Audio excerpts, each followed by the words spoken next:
covering news where you live. This is 5 News at Noon.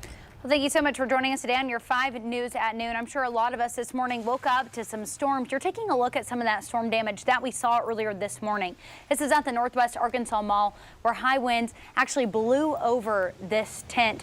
And Stephen, I know we woke up to some thunder. There was a lightning storm basically on the way to my work this morning. And coming in for you, I'm sure you saw some rain as well. Yeah, very active morning. We saw a couple rounds of storms from Northwest Arkansas. One that had more hail, and then the other one, the second one that moved in after sunrise, saw some strong winds. That's what caused a lot of the tree damage and the tent damage that we saw in Northwest Arkansas. Yeah, and we saw a lot of this damage and a lot of these storms roll through Northwest Arkansas and the River Valley. We're taking a look right here. This is the Berry Farm. Jenny and Dave Mars, you know Berry Fest, a very famous thing that happens here in Northwest Arkansas, happening next weekend. And they actually posted that this storm, it took away half of their berries, so they only have 50% ready to go now. But they said that fest still on, but first come, first served basis.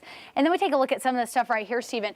And these clouds, I know you said you're ready to geek out about these. I might nerd out a little bit. This is shelf cloud, and it's a very classic example. And normally when you see one of these storms with strong winds, it's a line of storms. You see a gust front like this. It's when that cool air from a downburst is moving across the ground, and it really kicks up some of that moisture out in front of it. So when you see a cloud like this, a shelf cloud, you know on the back side of it, the wind's going to pick up, the rain's going to pick up, and you could even see some hail. All of that are things that we saw earlier this morning. Yeah, and Dallas isn't the only one who saw this. Brittany Bowers, one of our producers here at 5, also saw this on the way coming in from Fort Smith today. So a lot of people seeing stuff like this. Then we also saw hail this morning. Yeah. This was in Southwest Washington County, and that's pretty big. Yeah, it was very large, and we actually saw a wide range of weather reports as we went throughout the morning, and we're going to touch on that in just a moment. But really an ominous start to the day when we saw all those showers and we saw the clouds and the hail. But really, Tiffany, I think as we go into the rest of today, we're looking at some nicer conditions than how we started out. Yeah, and then Rick Catsby, he also posted this. You can see a tree down here in Springdale, also some fence damage. So powerful winds this morning, Stephen. Yes, definitely